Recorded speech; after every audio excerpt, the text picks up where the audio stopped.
What's going on, dudes and dudettes? So yeah, Coach K has the most tournament wins all time at 101. A couple guys on that list like Calipari, Izzo, Sal Patino can move up on that list, but yeah, it's just crazy how long you could go, and sometimes you just lose so much in the tournament. It's only a chance at 6 wins, but yeah, very cool that he's at number 1. Still for right now, Evan Brad's one of the assistant coaches of Duke, did accept the Belmont head coaching job for his alma maters, and luckily he's still staying to coach the team, so that's all that's important right now. That's pretty cool. And then Duke 5-star point guard commit Darren Rippey signed an NIL deal with the frozen pasta company called Rippey.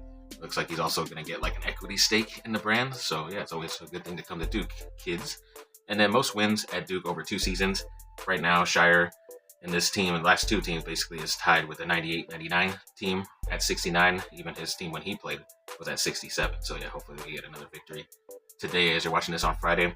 And then Duke's 15th consensus first team All-American since 2000 was obviously Cameron Boozer. He also got the NABC, SN, AP, and USBWA first team All-American honors. That's why he's consensus. And then, yes, good luck to the women of Duke playing in California and Sacramento in the Sweet 16 tonight as well, around 7 o'clock here on the West Coast against LSU. The team that's a little bit ahead of them, so it should be a big-time matchup there.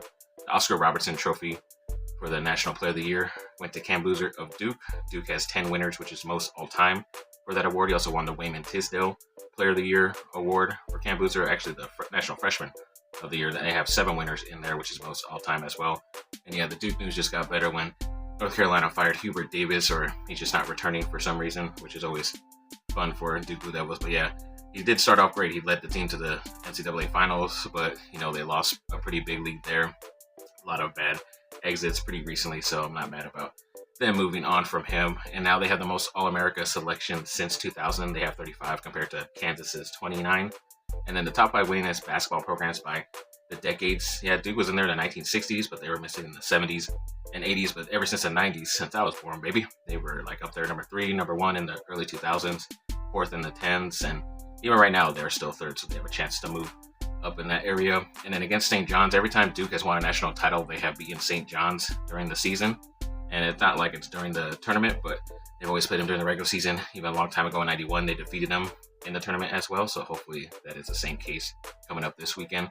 The most watched first weekend games, Duke has 2 of those games. I think the only other team up there is Kentucky, but Duke has still 2 of the higher watched teams compared to those teams, so I'm not mad about that. John Scheyer is named a finalist for the Naismith Trophy, one of the 4 coaches out there, so very happy for him. And then Duke's Caleb Foster looks like he's a game time decision for tonight's game, even though he had that surgery on his foot and nobody expected him to come back at all. But yeah, it looks like he might have a chance to play tonight.